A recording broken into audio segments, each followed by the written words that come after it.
everyone, it's Abby with the Bead Place and beadplace.net, and today I'm going to be showing you how to make these really fun and trendy gemstone fringe bracelets.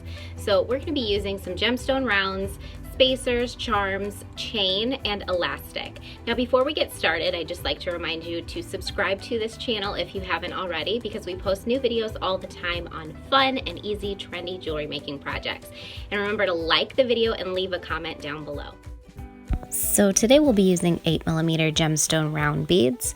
We have some 5mm ID jump rings, some various spacers in a metal color that matches the 1 foot of chain that we'll be using to make our fringe. We also have some cute little charms, some 1mm elastic cording, a bead stopper, and then we'll be using some glue and some chain nose pliers. So before anything else, I like to decide what I'm going to do with my chain. So you can see here, you can do little tassels with lengths of chain. You can do fringe all the way around your bracelet or half your bracelet. You can do tapered sections like this. So just cut your chain to lengths that will do what you want them to do. So first what I'm going to do is start cutting my chain into sections that I'm going to work with. So I like to use a memory wire cutter for this. You can use a side cutter or any heavy duty cutter, but just make sure that you're not going to be destroying the blade of your cutter while you're doing the cutting. Now this chain that I'm working with is a doubled link chain, so it's a little bit more substantial than other styles of chain. So just keep that in mind. Now I think what I'm going to do is maybe stagger my design with my chain. So I'm going to cut some longer that kind of work into some shorter. And I'll probably do some graduated chains, so I'll just have to play with it and put it together and see what I end up liking.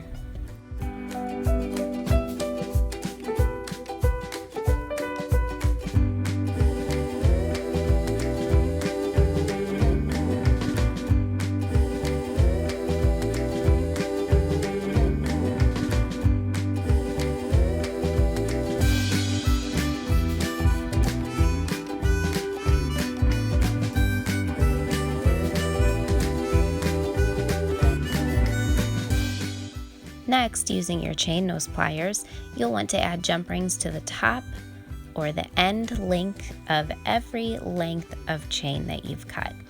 This will not only give you a more professional looking finish, but it will also prevent the chain links from sitting funny while you wear the bracelet.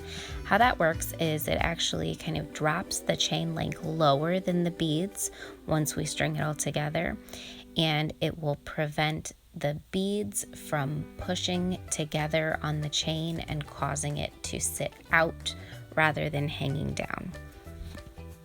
Notice when I am opening and closing these jump rings that I am opening them sideways like this, rather than pulling them open long ways or stretching out the shape of the ring. By opening them sideways like this, it ensures that when you go to close the ring, it'll close back into the shape of a circle, and you won't have to fight it so much to get any gaps to close.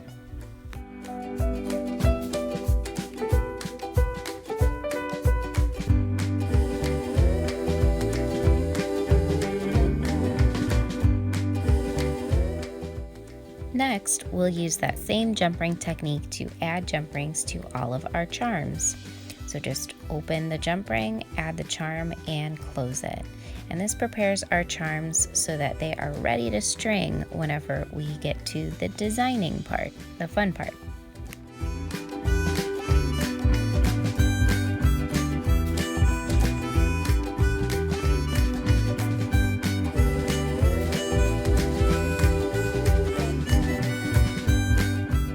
So now I'm going to be adding my bead stopper onto the end of my stretch cord. So just squeeze the ears together and put the elastic in it. Now I'm going to pre-stretch my elastic just by stretching it out, and this will prevent the elastic from starting to stretch out and sag after we've finished the bracelet. So just pre-stretch it just by bouncing it like this, and that will make a much more professional looking finished bracelet that will last. So now what I'm going to do is just kind of lay out all my parts and pieces and just get an idea of how I want to start stringing. So generally what I like to do is work with my chain sections and charm sections first, so the parts that are a little bit more designed, and I just kind of try different things out. So you can see that I'm putting a spacer here between each of my chain sections, and I'm just kind of experimenting, and if I like the way it looks, I keep going, or I switch it up and change it. So my my chains that are kind of graduated in length, I'm stringing all together in one row, so they just have spacers between them. They're not separated by beads at all. And then I think what I'm going to do with the here I'm just showing that the bead stopper can be removed, so you can work from both sides. So you can see I'm just kind of playing with different looks. I'm adding a spacer in, just experimenting a little bit. So I'll probably repeat that look on the other side, add another bead, do some charms, some chain with them. But yeah, just have fun and experiment. And once you're happy with the decorative part of your gemstone fringe bracelet, you can start to work on figuring out the sizing.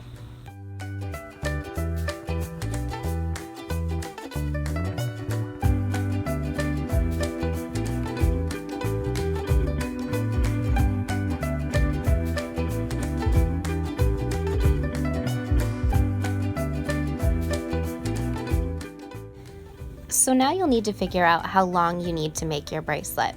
In order to do that, you'll measure your wrist and then add 1/2 inch to the measured size of your wrist. That is about average. Now my wrist measures 6 inches, so my goal bracelet length is going to be 6.5 inches. Obviously, if you're using bigger beads, you'll need to accommodate for that, so add a little bit of extra length to your bracelet. So once you have a bracelet that measures 1/2 inch longer than your wrist measurement, you're ready to tie your knot. So we're going to be using a square knot for this bracelet. So a square knot is right over left and under. So you're going to take the right thread, pass it over the left thread, and then underneath it. You're going to want to kind of keep your tension loose for this bracelet. So just kind of pull the first knot tight just to kind of get some tail ends to work with. Then you're going to take the left side of the tail end, bring it over and under. And now here is where we're going to set the tension. So pull the tail ends tight, but not so tight that you don't have a little bit of play in the bracelet. That play is going to allow the chain to sit where it needs to sit and not stick out funny, and it's going to have a little bit of movement.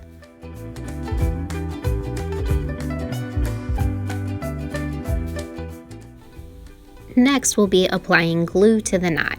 Notice how I'm using a piece of wire to dip into my glue rather than applying glue directly from the nozzle to the knot. That's important so you can easily control the amount of glue that we'll be applying to the knot. So I use a scrap piece of wire, a toothpick, a paper clip, whatever you have that just is fine that can go into your glue, and then just a little bit of glue on the tip of your wire is fine.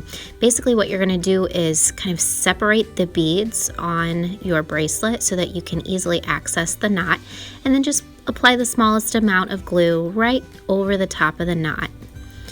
So you don't want to use so much glue that it's going to ooze out of the beads. Ideally, you'll want to end your design with a bead that has a large enough hole to accommodate the knot. Sometimes that's not possible, but it just helps a little bit. So after you apply the glue to the knot, what we're going to do is push a bead over the top of the knot. So essentially, we're actually gluing the knot to the inside of the bead. And that is going to hide the knot, and it's going to prevent the knot from popping out whenever you wear your bracelet.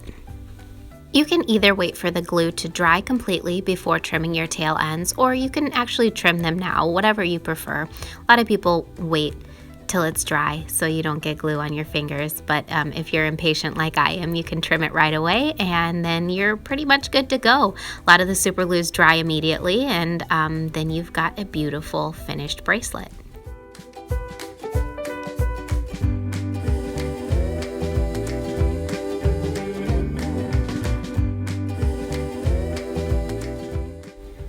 So thank you so much for watching this video. If you enjoyed watching it or if you learned anything, please give this video a big thumbs up. It really helps our channel out. If you have any questions or if you just want to say hi, please leave a comment below.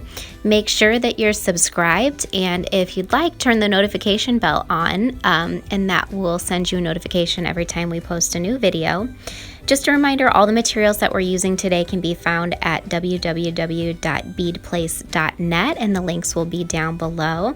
And like us on Facebook, Instagram, we're on Pinterest as well. And thanks so much for watching.